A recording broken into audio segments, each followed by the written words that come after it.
Salut à tous, aujourd'hui on est parti pour le 1127e épisode de l'After Zap Image. On va débuter avec une information qui concerne l'Olympique Lyonnais. C'est une mauvaise nouvelle pour les Gaunes puisque le buteur Moussa Dembélé s'est fissuré le péroné. Une absence de plusieurs semaines est à prévoir pour Dembélé qui réalisait un très bon début de saison sous les ordres de Peter Bosz. On a retrouvé le Moussa Dembélé d'il y a quelques années. Il était déjà auteur de 4 buts en ce début d'année. Moussa Dembélé, après son prêt la saison passée du côté de l'Atlético Madrid, il se posait beaucoup de questions. Il a trouvé un entraîneur qui lui correspond dans sa philosophie de jeu. Donc malheureusement, c'est un gros coup d'arrêt pour Moussa Dembélé. Ensuite, une information qui concerne le derby entre l'AS Saint-Etienne et l'Olympique lyonnais. La préfecture du Loir a interdit aux supporters lyonnais de se déplacer du côté de Saint-Etienne en raison des risques majeurs de troubles à l'ordre public. Ensuite, côté lensois, le Racing se déplace ce week-end du côté de Marseille et les dirigeants lensois, par le biais d'un communiqué, ont déconseillé à leurs supporters de se rendre à Marseille. Le club lensois dénonce des conditions de sécurité qui ne sont pas garanties, étant donné les temps qui courent et ce que l'on peut voir depuis le début de saison sur les matchs de championnat de France avec de nombreux débordements. Évidemment que c'est peut-être une bonne idée que les supporters lensois ne se déplacent pas en masse du côté de Marseille. Ensuite, on a une petite déclaration de Daniel Riolo qui travaille du côté de RMC et qui nous dit: les flics qui en prennent toute la journée plein la gueule, ils sont partout et il faut en plus de ça leur demander de gérer des supporters en déplacement. Regardez les images, c'est un délire. Il faut encore combien d'exemples pour arrêter les déplacements de supporters? Malheureusement, depuis quelques années, il y avait pas mal d'interdictions de déplacement de supporters. Là, on se dirige tout droit vers un arrêt définitif des déplacements de supporters, puisqu'il y a, depuis le début d'année, énormément de débordements en tribune. Évidemment, c'est une très mauvaise image du foot français qui est montrée un petit peu partout en Europe. Ensuite, on enchaîne avec une petite information du côté de l'Olympique de Marseille, une information tragique, puisque lorsque l'OM se déplaçait du côté d'Angers mercredi soir, il y avait évidemment un parquage visiteur plein du côté des supporters de l'Olympique de Marseille. Et malheureusement, sur le trajet retour, un supporter de l'Olympique de Marseille, un jeune supporter de l'Olympique de Marseille est décédé dans un accident de la route. Il était accompagné, les autres personnes ont été blessées. Malheureusement, ce supporter de l'OM a perdu la vie. On a une déclaration d'Alvaro González qui nous dit: c'est un jour très triste pour nous, je présente mes condoléances à la famille et au groupe de supporters des Fanatics. Vous êtes venus à Angers pour nous, il a perdu sa vie pour nous. Force à tout le monde, à l'Olympique de Marseille, à notre famille, à sa famille.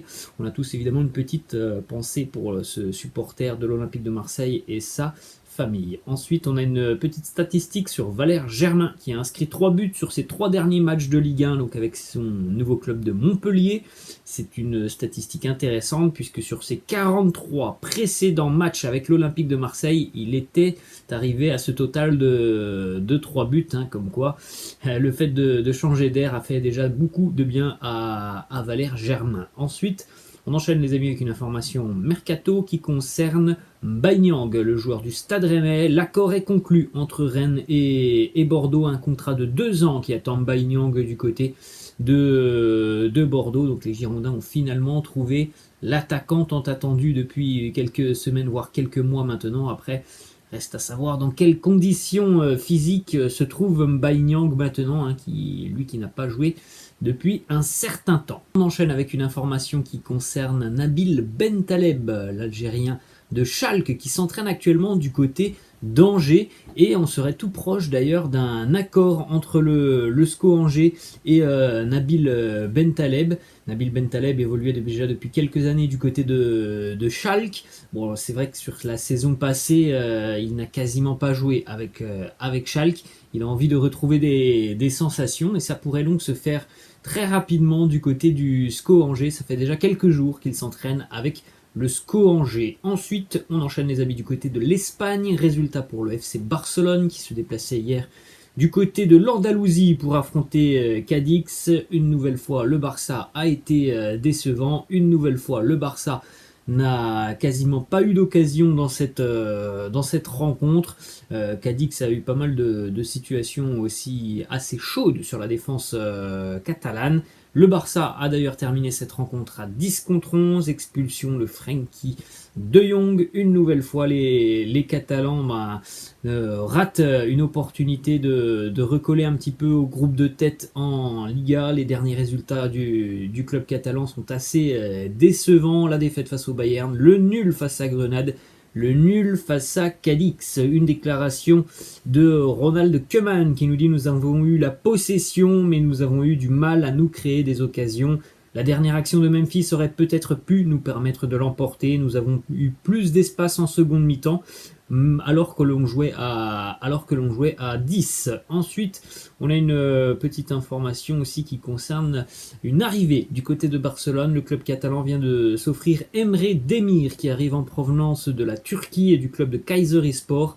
2 millions d'euros ce transfert, il arrivera l'été prochain et il intégrera l'équipe B du Barça. Il a un contrat jusqu'en 2027 avec une clause libératoire qui est déjà fixée à 400 millions d'euros. Donc là c'est un pari sur l'avenir évidemment du côté catalan pour une jeune pépite et un jeune espoir du championnat turc. Ensuite on enchaîne aussi avec cette information mercato.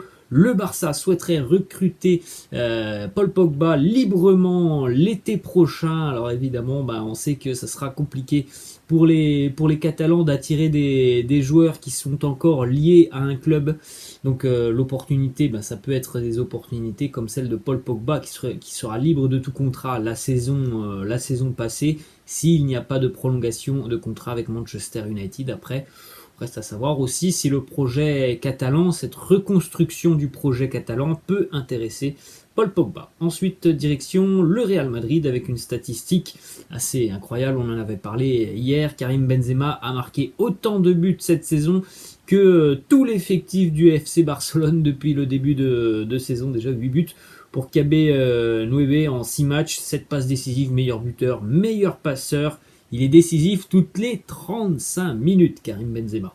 On a une déclaration aussi de Samuel Eto'o qui nous dit: le Real Madrid a Benzema qui est le meilleur attaquant du monde. Je pense qu'à l'heure actuelle, et déjà depuis quelques mois maintenant, oui, Karim Benzema est certainement l'attaquant le plus complet au monde parce que c'est un buteur, mais c'est aussi, les statistiques le prouvent, c'est un passeur, c'est quelqu'un qui sait jouer avec ses coéquipiers et qui ne se contente pas de rester dans la surface de réparation. Alors après, évidemment, le job d'un attaquant, d'un numéro 9, c'est essentiellement de rester dans la surface de réparation, mais voilà, du côté de Karim Benzema, il y a ce petit plus qui lui apporte tout simplement l'opportunité de jouer, de beaucoup combiner avec ses coéquipiers. Ce n'est pas uniquement, loin de là d'ailleurs, un attaquant de surface de réparation. Ensuite, on a une petite information qui concerne Kylian Mbappé.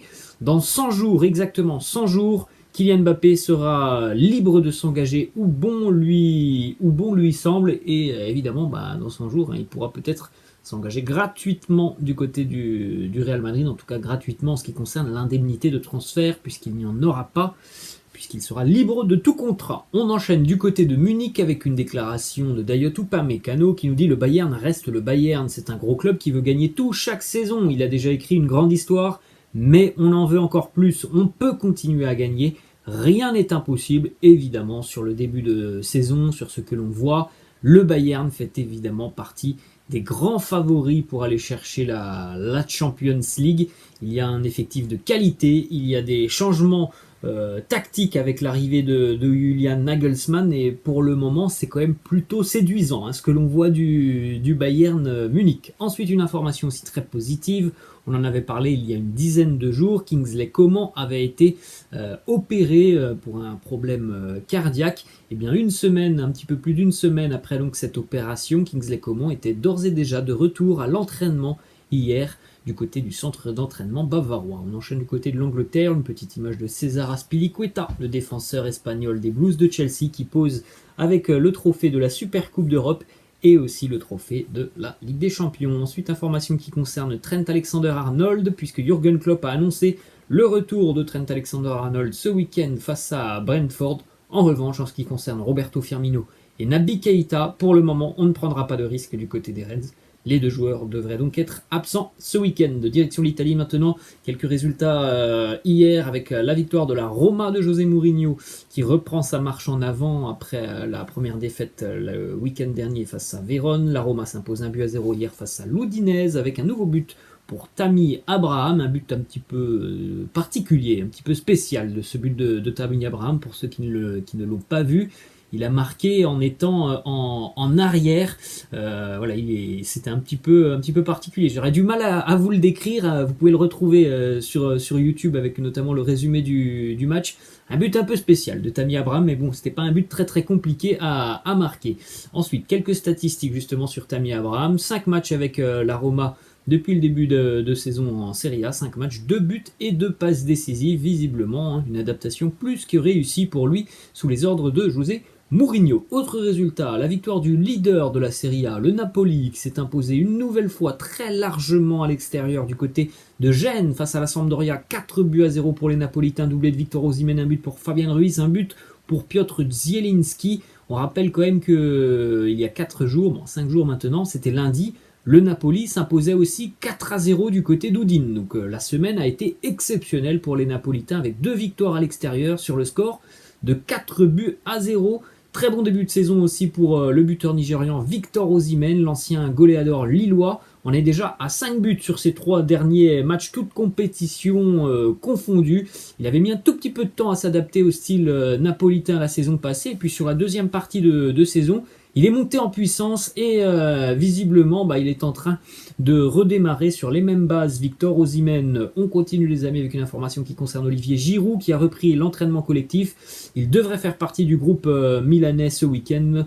Olivier Giroud a raté les 2 derniers matchs de l'AC Milan. Et on va terminer cet épisode avec cette belle petite image de Robert Lewandowski qui aime bien dormir en bonne et belle compagnie. Regardez Robert Lewandowski avec tous les trophées qu'il a pu remporter, notamment avec le Bayern Munich. Petite photo avec la Ligue des Champions, petite photo aussi avec la Coupe d'Allemagne, le titre de Bundesliga, le soulier d'or. Évidemment, il y en a énormément pour Robert Lewandowski. Voilà les amis, la fin de cet After Zapping. J'espère que ça vous a plu. N'hésitez pas comme d'habitude à lâcher un petit pouce bleu. N'hésitez pas non plus à partager la vidéo. Je vous laisse, je vous dis à la prochaine. Ciao.